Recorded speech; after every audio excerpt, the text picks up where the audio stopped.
ধ্যানমূলং গুরুর মূর্তি, পূজামূলং গুরুর পদম, মন্ত্রমূলং গুরুর বাক্যং, মোক্ষমূলং গুরুর কৃপা।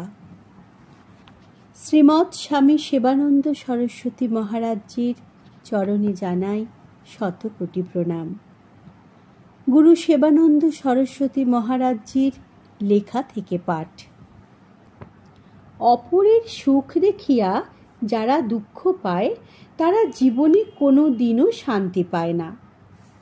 সবচাইতে মজার ব্যাপার হইল এই প্রবৃত্তির মানুষই সমাজে বেশি। আমরা অপরের দুঃখে আনন্দ পাই, বিশেষ করিয়া ভাই ভাইয়ের সুখ সহ্য করিতে পারে না। কি বিচিত্র এই মানুষ জাতটা! কেন এমন হয়? পরশ্রী কাতরতা আমাদের মজ্জাগত প্রবৃত্তি। তাই অপরের সুখ দেখিলে জ্বলিয়া মরি। আসল ব্যাপার প্রকৃত জ্ঞানের অভাব। প্রকৃত জ্ঞানীর কাছে আপন পরের ভেদ নাই। আমরা প্রত্যেকেই সুখ সন্ধানী। যার প্রকৃতি যেমন সে তেমনই সুখ অনুভব করি। কেউ ভোজন প্রিয়, সে ভোজনে সুখ অনুভব করে। কেউ মান, ধন, প্রতিপত্তিতে সুখ অনুভব করে। কেউ বা কাম সুখী। মোদ্দা কথা, আমরা সবাই সুখ সন্ধানী। কিন্তু মজার ব্যাপার হইল আমরা কেহই প্রকৃত সুখের সন্ধান জানি নাই। পৃথিবীর প্রত্যেকটি বস্তুই অনিত্য, যার নাই কোনো অস্তিত্ব। এই আছে, এই নাই। তাই আমরা যে সুখের পিছনে ছুটিয়া বেড়াই তাহাও অনিত্য। প্রকৃত সুখ আছে নিত্য বস্তুতে, যেটি তোমার অন্তরে আবদ্ধ। চাবি দেওয়া বাক্সের মধ্যে প্রচুর ধনরত্ন আছে, তুমি চাবি খুলিবার পদ্ধতি জানো না। তাহা হইলে সম্পদ তোমার চিরকাল অজানাই থাকিয়া যাইবে। কিন্তু যদি তুমি চাবিটা খুলিবার পদ্ধতি জানিতে পারো, তবে ওই সমস্ত সম্পদের অধিকারী হইতে পারবে। ঠিক তেমনি আমাদের অন্তরের অন্তঃস্থলে যে অমূল্য ধনরাশি বিদ্যমান, তাহার কোনো খবর আমাদের কাহারও জানা নাই। সূর্য পৃথিবীর চারিদিকে ঘোরে। এই অন্ধ ধারণা কত যুগ ধরিয়া মানুষ বহন করিয়া আসিয়াছে। কিন্তু হায়, জ্ঞানের আলো ওই মানবেরই অন্তঃস্থলে লুক্কায়িত ছিল। সাধনার ফলে মুহূর্তেই জ্বলিয়া উঠিয়া এই ধারণা মিথ্যা প্রমাণিত হইল। পৃথিবী সূর্যের চারিদিকে ঘোরে। হায় রে, অবোধ মানুষ, তুমি নিজেই জানো না তুমি কে। কি অমূল্য রত্ন লুক্কায়িত আছে তোমার অন্তরে। সাধনা না করিলে কিছুই জানা যায় না। চিরশান্তি তোমার অন্তরেই। ঈশা উপনিষদের প্রথম শ্লোকে আছে, ঈশাবাস্য ইদং সর্বং যৎকিঞ্চ জগত্যাং জগৎ তেন তক্তেন ভুঞ্জিথা মা গৃধ কস্যচিৎ ধনম। অর্থাৎ ঈশা মানে ঈশ্বর দ্বারা, বাস্য মানে পরিব্যাপ্ত, ইদং সর্বম এই পৃথিবীর সর্বত্র, যৎকিঞ্চ যাহা কিছু, তেন তক্তেন ভুঞ্জিথা মানে তাহা ত্যাগের দ্বারা ভোগ করো। মা গৃধ মানে কোনো কিছুতে আসক্ত হইও না। কস্যচিৎ ধনম অর্থাৎ এই ধন কাহার। ব্যাখ্যা: পৃথিবীটা ঈশ্বর দ্বারা সৃষ্ট। ঈশ্বর দ্বারাই পরিব্যাপ্ত। অতএব এই পৃথিবীর যাহা কিছু সবই তো ঈশ্বরের। তাই উপনিষদ বলিতেছেন, ভোগ করো, প্রাণ ভরে ভোগ করো, কিন্তু সাবধান, কোনো কিছুতেই আসক্ত হইয়া পড়ো না। এক কথায় অনাসক্তভাবে ভোগ করো। ইহাকেই ত্যাগের দ্বারা ভোগ বলা হইয়াছে। কারণ একটিবার ভাবিয়া দেখো, তুমি কিছুই লইয়া আসো নাই, কিছুই লইয়া যাইতে পারিবে না, তবে বৃথা আমার আমার করিয়া মরিতেছ কেন? প্রত্যেকটি প্রবীণ শিষ্য শিষ্যা ভক্তের কাছে আমার একটি প্রার্থনা, তোমরা অবশিষ্ট জীবনটা সন্ন্যাস ধর্ম গ্রহণ করে শান্তিতে কাটাইয়া দাও। সন্ন্যাস কথাটি শুনিয়া তোমরা ভয় পাইও না। আমি তোমাদের গেরুয়া পরাইব না, সংসার ছাড়িতেও বলিব না। এ এক অভিনব সন্ন্যাস। সবের মধ্যে আছি, আবার কিছুর মধ্যেই নাই, এমন একটা ভাব আর কি। ভোগের ইচ্ছাটাকে একেবারেই মারিয়া ফেলিতে হইবে।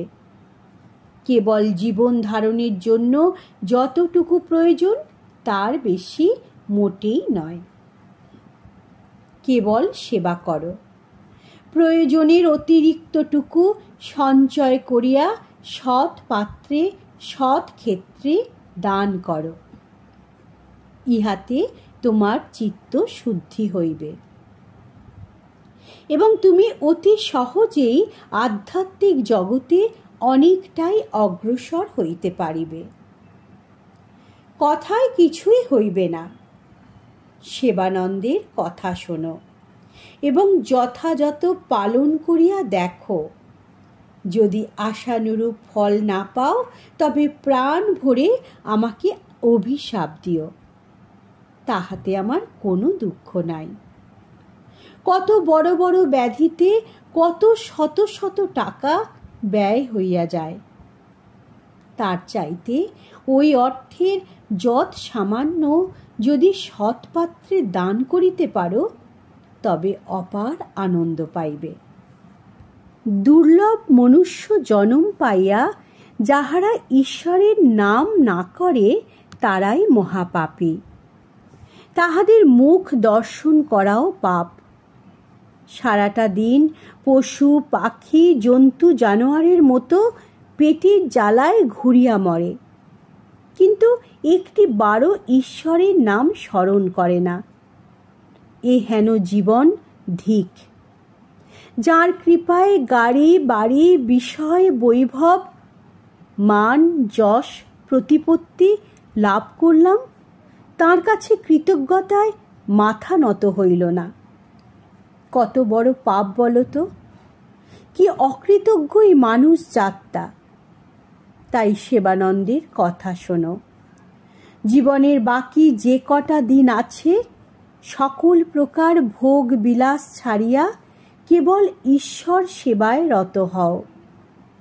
আখিরে তোমার ভালোই হইবে।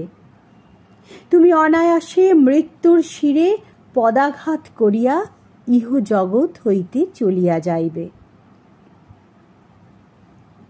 আগামী জন্ম বলিয়া যদি কিছু থাকে, তবে আমি দিব্যি করিয়া বলিতে পারি, তোমার অধোগতি হইবে না। পরম পিতার অসীম করুণায় তুমি উচ্চকুলে জন্ম পাইবে, আর কর্ম ভালো হইলে চিরশান্তি বা মুক্তি অবধারিত। একদিন নারদজি পথ চলিতে চলিতে দেখিলেন, রাস্তায় দুই কুত্তা পরস্পর ঝগড়া মারামারি করিতেছে। পাশে একটি রুটি পড়িয়া আছে। ঝগড়ার কারণ জিজ্ঞাসা করায় কুত্তারা বলল, দেখুন, একটি মাত্র রুটি দুইজনে কি করে খাই, তাই ঠিক করলাম উভয়ে মারামারি করিয়া যে জিতিবে সেই খাইবে এই রুটি। উত্তর শুনিয়া নারদজি হাসিয়া বলিলেন, তোমরা কি মূর্খ বলো তো? তোমরা যখন ঝগড়া মারামারি করিতে রত থাকিবে, তখন ফাঁকতালে কাক আসিয়া ওই রুটিটি লইয়া পালাইবে। তখন বৃথা চেষ্টা মারামারি। তাই আমার কথা শোনো, আমি তোমাদের রুটিটি সমান সমান ভাগ করিয়া দিতেছি। তোমরা ঝগড়া বন্ধ করিয়া আমার ভাগ করা রুটি উভয়ে তৃপ্তি ভরে খাও। আর প্রতিজ্ঞা করো, আমরা কোনো দিন ঝগড়া করিব না। নারদজির পরশে কুত্তা দুটির চেতনার উন্মেষ হয়। তখন নারদজি তাদের বলেন, দেখো, আগের জন্মে তোমরা বড়লোকের ঘরে দুই ভাই হয়ে জন্মেছিলে। পিতা মারা যাওয়ার পর সম্পত্তির ভাগাভাগি লইয়া উভয়ে মকদ্দমা করিয়া সর্বশান্ত হইয়া যাও। তোমাদের সমস্ত অর্থ উকিল, মোহরি, পুলিশ খাইয়া লয়।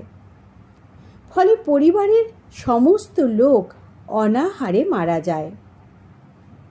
সেই পাপে পরের জন্মে উভয়ে কুত্তা হইয়া জন্মেছ। দেখো, সংস্কার বড়ই খারাপ জিনিস। এই সংস্কারের বশেই একজন মানুষ অপরজন অপেক্ষা আলাদা। তাই সাধনা করো। সাধনা করে পূর্বজন্মের কুসংস্কারকে সুসংস্কারে পরিণত করো, শান্তি পাইবে। নমস্কার। প্রার্থনা করি সকলে ভালো থাকুন, আনন্দে থাকুন। আর আমাদের এই নিবেদন যদি আপনাদের ভালো লাগে, তাহলে অন্যান্যদের নিকট এটি শেয়ার করে দেবেন, যাতে তাঁরাও পূর্ণার্জনের পথে এগিয়ে যেতে পারেন। জয় গুরু।